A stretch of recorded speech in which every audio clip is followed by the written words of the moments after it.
Okay, so now that the masking fluid has dried, I'll go ahead and lay in my first distant layer.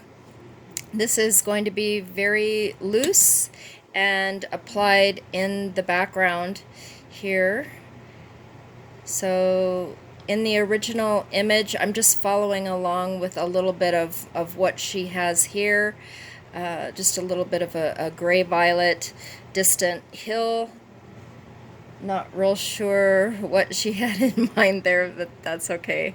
I'm not real worried about it. I just wanted to show you painting over the masking fluid. No worries, you could just paint right through that.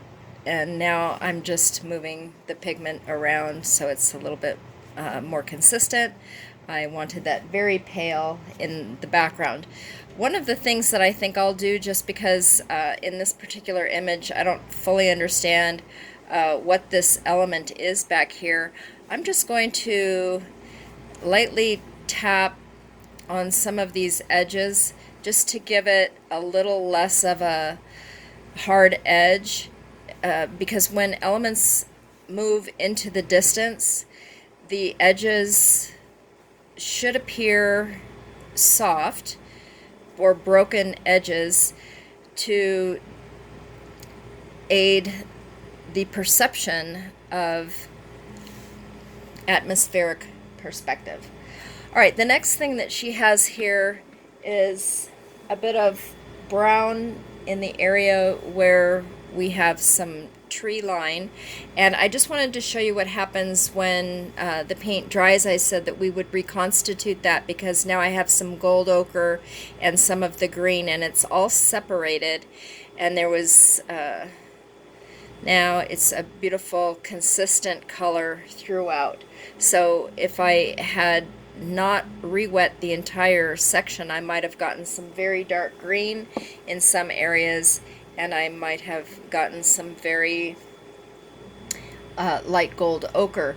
In this case, I'm going to use, in this distant over here, just to show you, I'm going to use the atomizer so that my edges will, from the very beginning, be soft.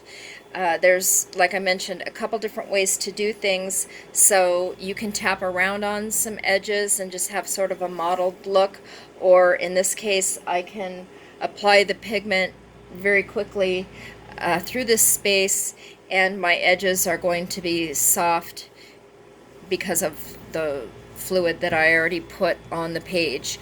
So in this case, the pigment dropped down into this area, which I really don't need it there, so I'm just tapping around a little bit there.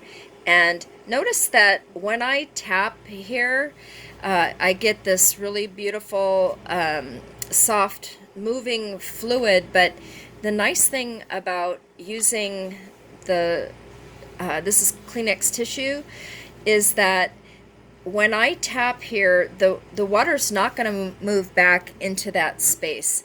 It's dry enough once I tap on the page with this that the pigment will just stop moving.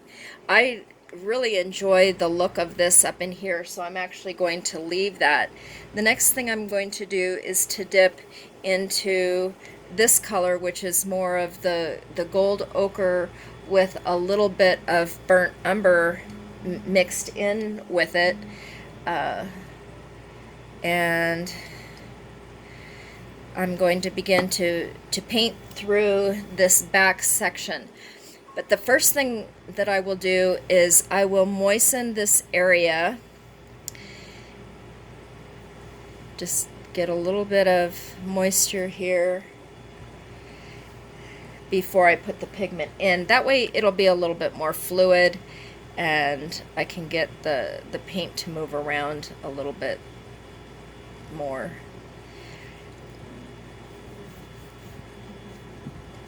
Again, I'm staying away from this area, keeping those two sections separate, but painting directly through the area that has the masking fluid on it.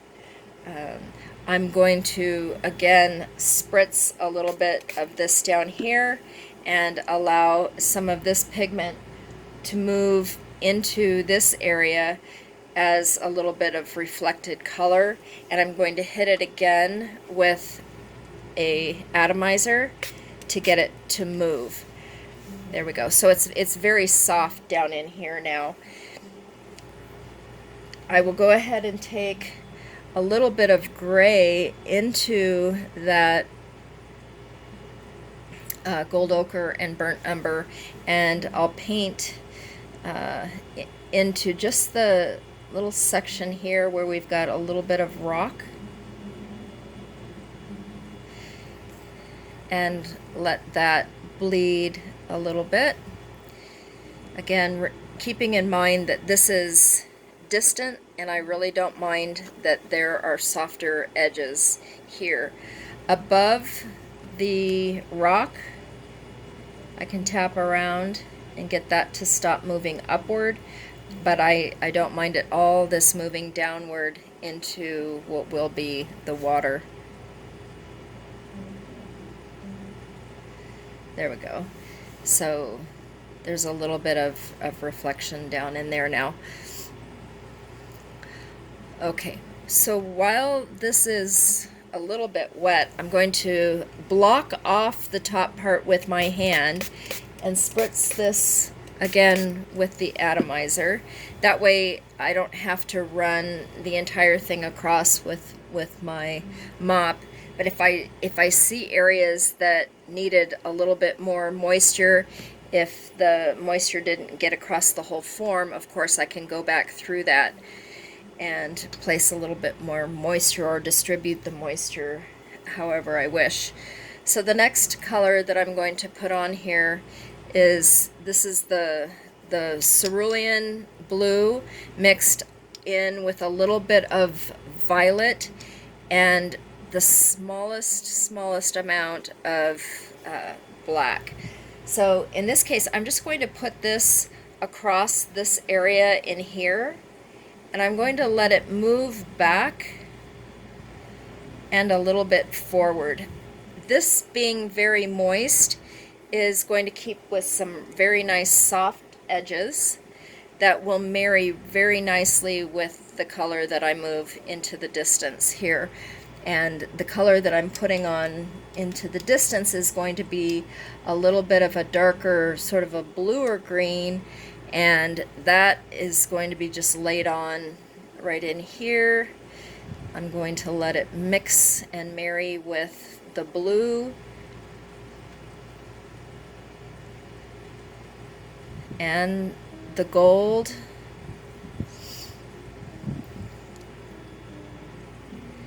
Going back to the blue as I watch this fade, and keeping my edges really fluid and moving like water. So I'm going to lift this up so you can see how loose those edges are.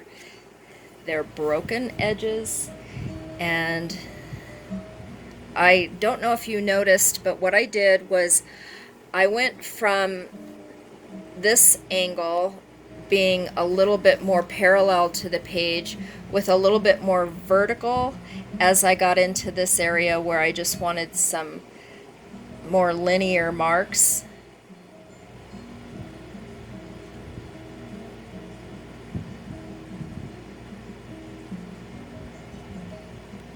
And then laid it more parallel to the page when I want a wash. I'm hitting more of the page with the flat side of the brush when I do that. So you can see in here where I laid in some of the wax resist, so it's picking up a little bit of the white of the page there, not allowing the pigment to settle in. As I go back into this area, I'm applying more pigment just to get a richer color in there, and then tilting again back up to get a more fluid, linear mark where I want that. While this is still wet, because I want a bit of a soft edge, I'm going to go back into the gold ochre and I'm going to lay in my wash over here. This is pretty dry, but this is still a little bit damp. Some areas I want to bleed, and some of the areas I would like to have more of an delineation between the grasses and the water. So I'll stay a little bit away, and then in some areas I'll jump right into the water with the brush. So now as I'm dropping this in, I can see my first layer. What is that going to look like? Is that rich enough? Do I need to drop in additional color? And I want this to be a little richer, but that first pass gives me a bit of a pattern. It gives me a plan of how I want the color to lay in. So at this point, I'm dropping the color, and now it's more of a wet into wet wash of color.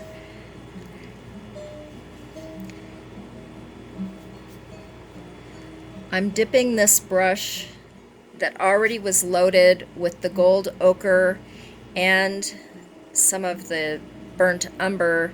I'm dipping that into a violet, so I get a bit of an even darker mark in this area. The next thing I'm going to do is take my stylus, and I can mark through this area for the grasses. So while this is still wet, I can make these marks. The pigment will pour into these spaces and give us a really nice dark line without going overboard. So down in here we've got these beautiful sort of cloudy washes.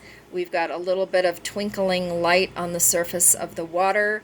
We've got a nice little movement of water down here, and very soft and bloomed edges. Remember, this was drying, so when the pigment here is drying and the pigment here is very wet, the wet pigment will push the drier pigment away from itself, but because it wasn't completely dry, in some areas it will marry, and in some areas it will push, and in this little tiny area here, both areas were dry. So this was dry, so there was a little bit of a hard edge here, which I think is really beautiful. Up in here you've got some hard edges, and you've got some soft bleeding edges, and you can now see the difference between this background here where I lifted the edges, and the difference between here where I just spritzed the water on and got really soft edges here. So I'm going to let this dry before I take the masking fluid off, and before I do the detail work of the tree and anything more that I do here in the water.